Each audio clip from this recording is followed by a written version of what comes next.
नमस्कार, hello everyone. आज की इस वीडियो में हम जानेंगे सिटी वैल्यू का इम्पोर्टेंस।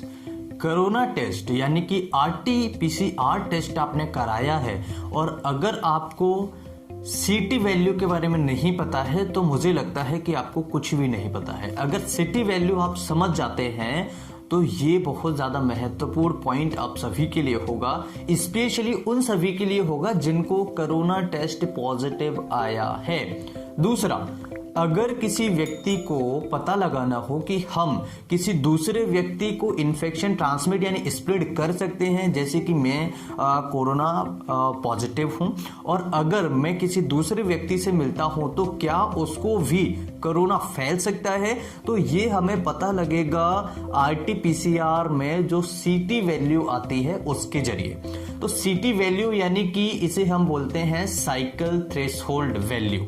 ये जो होता है ये हमें पता लगेगा RT-PCR में।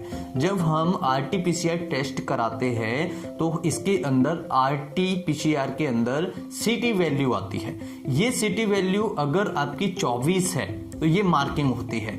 अगर 24 से ज्यादा है किसी व्यक्ति की तो यहां पर ये दर्शाता है कि किसी भी व्यक्ति को, पॉजिटिव व्यक्ति अगर पॉजिटिव मरीज किसी नॉर्मल व्यक्ति से मिलता है तो उसको इन्फेक्शन फैलने के चांसेस कम हो जाते हैं, यानी कि जो वायरस लोड है वो कम है। अगर यही CT वैल्यू यानी साइकिल थ्रेशोल्ड कम होता है 24 से जितना कम होता जाएगा उतना ही ज्यादा सीवियरिटी यानी इन्फेक्टियस डिसीजेस जो होते हैं उतना ही वायरस जो लोड है वो आपके अंदर होगा।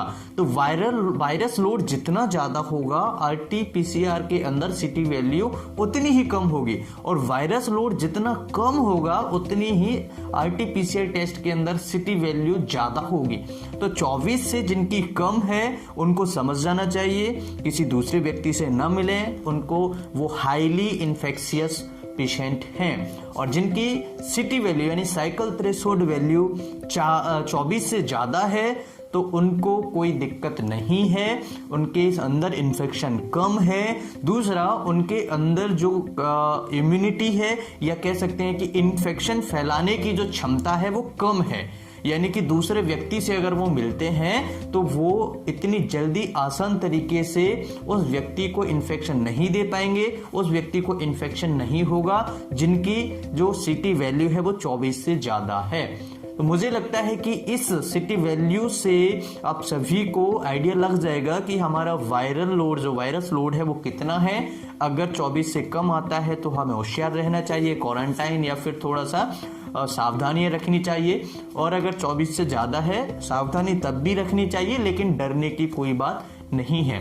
हालांकि कोरोना से किसी भी प्रकार से हमें डरने की जरूरत नहीं है और हम आसान तरीके से पॉजिटिव रहकर अपने इस कोरोना जैसी डिसीज को हरा सकते हैं, इसमें कोई भी घबराने की बात नहीं है। मुझे उम्मीद है कि आप इस वीडियो से बहुत कुछ सीखे होंगे। वीडियो आप सभी के लिए महत्वपूर्ण होगा और इस वीडियो को शेयर करना न भूलें। हो सके तो इस वीडियो को ज्यादा से ज्यादा शेयर करें, क्योंकि ये जानकारी होना आप सभी के पास होना चाहिए, बहुत ही महत्वपूर्ण जानकारी है। मैं फिर मिलता हूं। अगर आप हमारे डॉक्टर ब्लॉग पर नहीं गए हैं तो वहां पर भी हम नए नए वीडियोस, नई नई जानकारी अपलोड करते रहते हैं। चैनल की लिंक वीडियो के डिस्क्रिप्शन में। मैं फिर मिलता हूं इसी तरह किसी नई वीडियो में। तब तक के लिए नमस्कार, थैंक यू फॉर वॉचिंग।